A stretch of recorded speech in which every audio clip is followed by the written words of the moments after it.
tomorrow may never come. For you and me. We're here at the African American Firefighter Museum, and I have the honor of interviewing the young 87-year-old rookie of the museum. He's going to tell us a little bit about why he's the oldest rookie in America.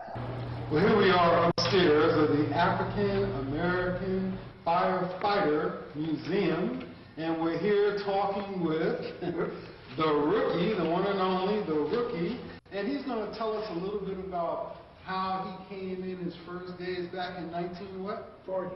In 1940. As a matter of fact, just to give you a better perspective, he retired from the fire department in what year? January 1961. So it's been quite some time. He just looks like a teenager, but this gentleman is going to give us 87 years of history and bring us up to speed on things that happened with the fire department, firemen, firewomen, also with the civil rights and segregation in general. So pay attention, and I'm going to be quiet. We're going to get the storytelling of the rookie. The city of Los Angeles formed a volunteer fire department in 1871. I wasn't here, but I am quite sure I know the reason why. That's the year Miss O'Leary's cow tipped over a lantern and burned down Chicago. A black fireman by the name of Sam Haskins, approximately 40 years of age, a former slave in Virginia, unmarried, fell off a horse-drawn rig and was crushed to death by the rear wheels in 1895, the year before this picture was taken, 2 years before George Wright came on. And 100 years ago. Yes. We found his grave. It was unmarked. It now has a nice monument on it, and he is honored by the whole department, not only as the first black fireman to lose his life in the line of duty, the first fireman for the city of Los Angeles. I was the first black to ever get a commission from UCLA. You went to UCLA, huh? Yes. I started UCLA with Tom Bradley. Oh, okay. Before Jackie Robinson. About a year and a half after I came on the job, I got called to active duty. Again, upset. I was segregated again. I thought I had earned the right to be treated as an American citizen. I am thankful that segregation saved my life. I am convinced that if the Army had been integrated when I went in, I would have died at Normandy. Whatever unit I was in would have been in the first wave, and lieutenants go first in the infantry. When I came home from the service, I was gone 3 years. It counted toward my pension. When I came home, I got very bad news. By then, we had 2 stations, this one and the one at 34th Street. All the promotional spots were full. Our captains couldn't promote to chief. They were too stubborn to die. We were blocked. We had to break out of segregation. They couldn't promote to chief because they would have had to go somewhere else, and they weren't allowed to go anywhere else. That's right. Okay. Then I heard about the GI Bill. I needed the GI Bill. When I graduated from Arnett High School, the tuition at UCLA was $27. Not per unit, per semester. It took me 15 months to save $27. I got a degree from USC in economics. What year was that? Oh, let's see, that was approximately 53. Then I applied for law school at USC, and they turned me down.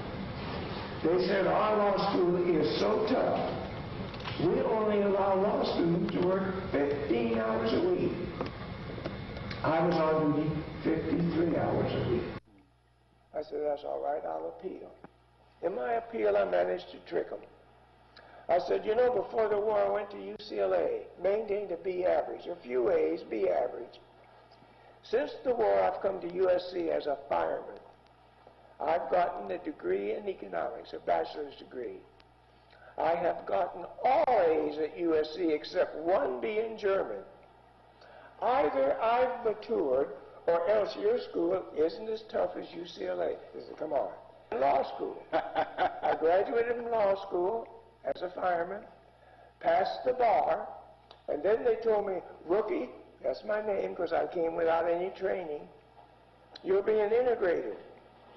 Dumb me, I thought it was a victory. I went over and checked out my new station, found out I had more seniority than anybody, including the captain. I'm the first one in the history of my family to graduate from high school.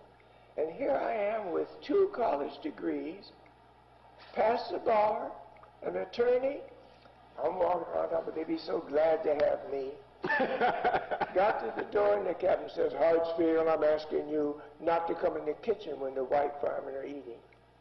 I swole up like a bullfrog. I don't have to take this. I'm an attorney. I'll quit. But that night, the dear Lord whispered in my ear, you dumb rookie, you've spent 15 years in that pension system. If you quit, you don't even get your own money back. I swallowed my pride. I ate alone for 4.5 years. I've now been drawing pension 44.5 years and counting. Now, I realize it was another benefit. I had to retire early. My main complaint now is that I get too much credit. That's the way America is. If something's a success, the leader gets all the credit. If it's a failure, fire the coach. Coach hasn't played today. Fire the coach. Let me tell you about my men. 7 of my men, black firemen, joined the Los Angeles City Fire Department from the Tuskegee Airmen program. There were no dummies there. 4 of us who couldn't promote, 2 captains who couldn't promote to chief, and 2 of us who couldn't promote to anything, ended up in law school, and all 4 of us became attorneys. 3 of my men, after retirement, went into the space program. No dummies there. 1 of them participated in the design of the Trident submarine. Another one participated in the design of the moon module. That don't sound like dummies to me. This man, the first man to come on behind me, was at a station just like I was. They called it integration, I called it isolation. His captain called in the office and says, Cotterell, you're a troublemaker. He's shocked. How can I be the troublemaker when I'm taking all the abuse? It seems that some of the men on the company resent the fact that other men are willing to talk to you. I want you to quit talking to the ones that are willing to talk to you to keep down dissension. Cotterell says, I guess that makes me a troublemaker. I'm not willing to do that. They transferred him as a troublemaker.